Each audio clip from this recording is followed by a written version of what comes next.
കാര്യങ്ങളൊക്കെ നമുക്ക് ഇവിടുത്തെ നാട്ടുകാരത്തൊക്കെ ചോദിച്ച് മനസ്സിലാക്കാം. നമസ്കാരമുണ്ട്. എന്താണ് അന്ന് സംഭവിച്ചത്? ഇൻസ്റ്റാഗ്രാമിൽ അങ്ങ് ഒരുപാട് വൈറലായ വീഡിയോ, കുട്ടി വലിയ ക്ഷോഭിച്ചൊക്കെ നിൽക്കുന്ന രംഗങ്ങളാണ് ആ വീഡിയോയിലൂടെ കാണുന്നത്. ആക്ച്വലി എന്താണ് സംഭവിച്ചത്? സത്യത്തിൽ സംഭവിച്ചത് എന്താണെന്ന് വെച്ചാൽ, ഡ്യൂട്ടി കഴിഞ്ഞിട്ട് ഞാൻ ഈ വഴിയാണ് വന്നത്. വഴിയിലോട്ട് വന്നപ്പം ഇവിടെ ഒരു കാറ് പാർക്ക് ചെയ്തിരിക്കുകയാണ്. എൻ്റെ വീടിൻ്റെ വഴിയാണ്. ഞാനത് ശ്രദ്ധിച്ചിട്ട് ഞാൻ വീട്ടിലോട്ട് ഇറങ്ങിപ്പോയി. ചെന്ന അമ്മയോട് ഇക്കാര്യം പറഞ്ഞു. അപ്പം ഞാനത് കാണാൻ കൊള്ളരുതാത്ത രീതിക്കുള്ള ഒരു കാര്യമാണ് കണ്ടത്. അപ്പം അത് ഞാൻ ചെന്ന് ചോദിച്ചു, അമ്മയെ വിളിച്ച് കൊണ്ടുവന്ന് ഞാൻ ചോദിച്ചു, എന്തിനാണ് ഇവിടെ വണ്ടി ഇങ്ങനെ ഇട്ടിരിക്കുന്നത് എന്നുള്ളത് ചോദിച്ചു.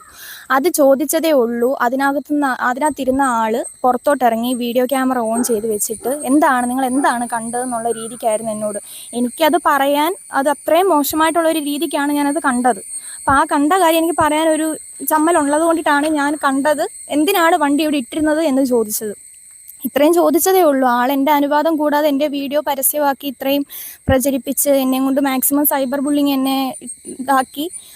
എനിക്കിപ്പം നാട്ടുകാരുടെ മുന്നിൽ എങ്ങും ഇറങ്ങി പോകാൻ പറ്റാത്തൊരവസ്ഥ. ഞാൻ ജോലി ചെയ്യുന്ന സ്ഥാപനത്തിലാണേലും എൻ്റെ ഫ്രണ്ട്സ് ആണേലും എല്ലാവരും സത്യാവസ്ഥ എന്നെ അറിയാവുന്നവർ എന്നോട് കാര്യങ്ങൾ ചോദിക്കുന്നുണ്ട്, എന്താണ് സംഭവിച്ചതെന്നുള്ളത്. ഇപ്പം ആളിട്ട വീഡിയോയ്ക്ക് അനുസരിച്ചാണ് വന്നേക്കുന്ന കമൻസും കാര്യങ്ങളും എല്ലാം. ആള് വീഡിയോ ഇട്ടു, അപ്പം ആ വീഡിയോയ്ക്ക് നടക്കുന്ന കാര്യങ്ങളെ നാട്ടുകാർ അറിയുന്നുള്ളൂ. അതിന് മുന്നേ നടന്ന കാര്യങ്ങൾ എന്തുവാന്നുള്ളത് എനിക്ക് മാത്രമേ അറിയത്തുള്ളൂ.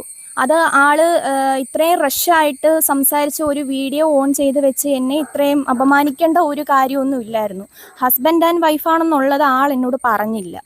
ആള് വീഡിയോയ്ക്ക് ലാസ്റ്റ് സോഷ്യൽ മീഡിയയോട് മാത്രമാണ് പറയുന്നത് ഹസ്ബൻഡ് ആൻഡ് വൈഫാണെന്നുള്ള കാര്യം. എന്നോട് പറഞ്ഞില്ല. വീടിൻ്റെ വഴിയിൽ വീടിൻ്റെ മുൻവശം ആയതുകൊണ്ട് എനിക്ക് ചോദിക്കാനുള്ള റെസ്പോൺസിബിലിറ്റി ഉണ്ടായിരുന്നു. ഞാൻ ചോദിച്ചു. അതെനിക്കൊരു ബുദ്ധിമുട്ടായിരുന്നു. ഞാൻ ചോദിച്ചു, വീടിൻ്റെ വഴിയിൽ എന്തിനാണ് വണ്ടി കൊണ്ടിട്ടിരിക്കുന്നത്, ഇതിനകത്ത് എന്തുവാന്ന് ഞാൻ ചോദിച്ചു. അത് പറഞ്ഞതിനാണ് ആൾ ഇത്രയും റഷായിട്ട് എന്നോട് ബിഹേവ് ചെയ്ത് എൻ്റെ അനുവാദം കൂടാതെ എൻ്റെ വീഡിയോ എടുത്തിട്ട് സോഷ്യൽ മീഡിയ മൊത്തം പ്രചരിപ്പിച്ച് എനിക്കൊരു ഇതായിട്ട് ഇപ്പം മാറിയിരിക്കുന്നത്. ഇപ്പം എനിക്കിതൊരു കാരണം ഭയങ്കരമായിട്ട് ഞാൻ ഡൗൺ ആയിട്ട് നിൽക്കുകയാണ് ഇപ്പം.